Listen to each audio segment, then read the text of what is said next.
ये कोई बनावटी कहानी नहीं है। ये एक सच्ची घटना है जो आज भी भानगढ़ की दीवारों में गूंजती है। अगर तुम्हें लगता है कि तुम बहादुर हो तो सुनो, और अगर दिल कमजोर है तो अभी भी वक्त है, वीडियो बंद कर दो। तो अब कहानी शुरू होती है। भानगढ़ का वो किला जहां सूरज ढलते ही जिंदगी रुक जाती है, लेकिन इस बार वहां गया एक शख्स जो सिर्फ इतिहास ढूंढने नहीं गया था, वो गया था सच्चाई खोलने। रानी त्रिभुवना, जिसके सौंदर्य पर मर मिटा था एक तांत्रिक, और जब उसे रानी नहीं मिली उसने छोड़ा एक शाप, एक छलावा जो आज भी हर परछाई में जिंदा है। 300 साल बाद विवान नाम का यूट्यूबर उस किले में घुसता है और उसे जो दिखता है वो हकीकत नहीं, वो छल है।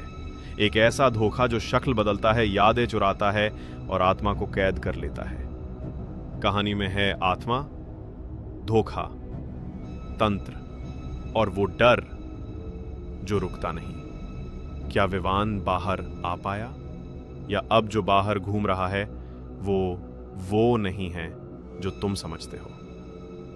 पूरी कहानी देखो अगर हिम्मत है, और अगर आखिरी तक पहुंच गए तो लाइक, शेयर और सब्सक्राइब करना मत भूलना। भानगढ़ राजस्थान की वीरान घाटियों में बसा वो किला जहां सूरज ढलते ही सन्नाटा बोलने लगता है।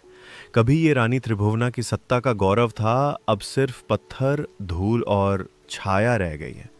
लोग कहते हैं वहां आत्मा है, कुछ कहते हैं वहां वो है जिसे नाम नहीं दिया जा सकता, पर एक नाम कई बार कानों में गूंजता है, छलावा। कहानी की शुरुआत विवान की दस्तक। विवान राणा 26 साल का इतिहास शोधकर्ता और यूट्यूबर जिसने दुनिया की सबसे रहस्यमय जगहों पर वीडियो बनाए हैं, पर इस बार उसने वो चुना जिसके नाम से लोग रास्ता बदल लेते हैं, भानगढ़ का किला। एक गाड़ी धूल उड़ाती हुई भानगढ़ की ओर बढ़ रही थी। विवान कार से उतरता है, हाथ में कैमरा, बैग और एक नक्शा जो उसे एक बूढ़े पंडित ने दिया था। गेट पर एक बोर्ड लटक रहा था, आधा टूटा हुआ। सूर्यास्त के बाद प्रवेश वर्जित है, भारतीय पुरातत्व सर्वेक्षण। उसने कैमरे को चालू किया और मुस्कुराया। शुरू करते हैं भानगढ़ की सच्चाई की तलाश, और शायद किसी की आत्मा से मुलाकात। किले में प्रवेश, पहली हलचल। गेट को उसने छूने ही वाला था कि गेट अपने आप खुल गया। विवान रुका, चारों ओर देखा, कोई नहीं। किले के अंदर घुसते ही हवा ठंडी हो गई। धूल भरी दीवारें, जालीदार खिड़कियां, छतों से झूलती बेलें और बीच बीच में पक्षियों की कर्कश आवाजें। पर एक आवाज बिल्कुल अलग थी, किसी स्त्री की फुसफुसाहट। विवान। उसने पलटकर देखा, कोई नहीं। छलावा की पहली चाल। वो एक लंबे गलियारे से गुजर रहा था, टॉर्च की रोशनी बस आगे 2 कदम तक। तभी टॉर्च की किरणों के आगे एक आकृति दिखी, एक औरत सफेद कपड़े में। मैम, विवान ने पुकारा।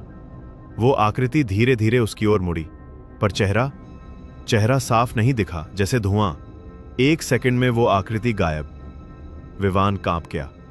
कैमरा पीछे करते हुए वो वहां से बाहर निकलना चाहता था, पर पीछे का रास्ता गायब था। उसके सामने अब 3 रास्ते थे जो पहले नहीं थे। हर रास्ते पर वही औरत खड़ी थी। तीनों जगह, तीनों में वही चेहरा, मगर अलग अंदाज। क्या ये कोई खेल है? विवान सोच रहा था। पर यह कोई आत्मा नहीं थी, ये था छलावा। कहां दृश्य विवान भानगढ़ किले के एक रहस्यमय कमरे में बंद हो चुका है। उसे दिखती है रानी त्रिभुवना की परछाई, तांत्रिक त्रिकाल की आवाज और सबसे डरावना छलावा जो अब हर छाया में छुपा है। कहानी जारी। अंदर एक अजीब सी गंध फैलने लगी थी, जैसे कोई पुरानी जली हुई अगरबत्ती, पर उसमें कुछ सड़ने जैसा भी था। विवान दीवार टटोलता है, तभी जमीन अपने आप खिसकती है और एक गुप्त सीढ़ी नीचे की ओर खुलती है। उसके पास कोई रास्ता नहीं। उसने कैमरा उठाया और नीचे उतर गया। गुप्त दरबार। सीढ़ियां उसे एक विराट अंधेरे हॉल में ले जाती हैं। किसी समय यह एक दरबार रहा होगा। दीवानों पर झूमर, टूटी मूर्तियां और बीचों बीच एक सिंहासन जिस पर बैठा है एक धुंधला आकृति। विवान उसकी तरफ बढ़ता है और तभी वो आकृति बोलती है, स्वागत है राज्य में जहां कोई भी असली नहीं है। चारों तरफ चेहरे दिखने लगते हैं, राजा, मंत्री, दासी, सैनिक, पर सभी के चेहरे कांच जैसे टूटे हुए, आंखें बिना पलक की, आवाज एक जैसी। हम सब वो हैं जिनका रूप छलावा ने चुराया। हम सब वो हैं जो उसे असली समझ बैठे। हवा में आवाज गूंजती है, सच वो नहीं होता जो दिखे, सच वो होता है जो कभी सामने ना आए। अब विवान को एक दालान में ले जाया जाता है जहां 3 दरवाजे हैं। एक दरवाजा सोने से जड़ा हुआ, दूसरा दरवाजा खून से सना, तीसरा दरवाजा बिल्कुल काला जैसे कोई उसमें समा जाए। एक आवाज कहती है, एक दरवाजा तुम्हें रानी के सच तक ले जाएगा, दूसरा दरवाजा तुम्हें उसी छल में फंसा देगा, और तीसरा तुम्हारा अपना अंत बन जाएगा। विवान कुछ सोच नहीं पाता। वो बिना रुके तीसरा दरवाजा खोल देता है। अंदर सिर्फ अंधेरा था और दीवार पर एक पुराना दर्पण वो पास गया, और जैसे ही उसने अपने आप को देखा, शीशे में उसका प्रतिबिंब हंस रहा था, पर विवान हंस नहीं रहा था। दर्पण में विवान, छलावा और असली विवान अब उसकी जगह खड़ा, बंद। छलावा बोलता है, अब मैं बाहर जाऊंगा तेरे नाम से, तेरी शक्ल में, और तू रह जाएगा यहीं रानी के इंतजार में।